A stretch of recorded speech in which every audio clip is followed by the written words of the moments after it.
అమ్మా నాన్న అనాథల పుణ్యక్షేత్రం.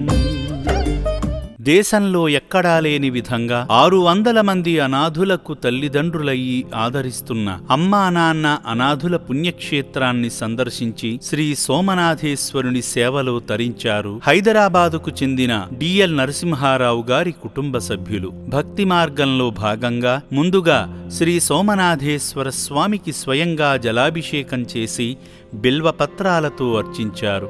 స్వామివారికి సమర్పించిన హారతిని కళ్లకు అద్దుకోగా అర్చకులు అక్షితలతో దీవించి శఠగోపంతో ఆశీర్వదించారు. అనంతరం కీర్తిశేషులు శేషగిరమ్మ, కుటుంబరావు గారుల జ్ఞాపకార్థం ఈ పుణ్యప్రదేశంలో జీవిస్తున్న అభాగ్యులను ఆదుకునే క్రమంలో వారికి తోచిన సాయం చేసి మానవత్వంలోనే దైవత్వం ఉందని చాటారు.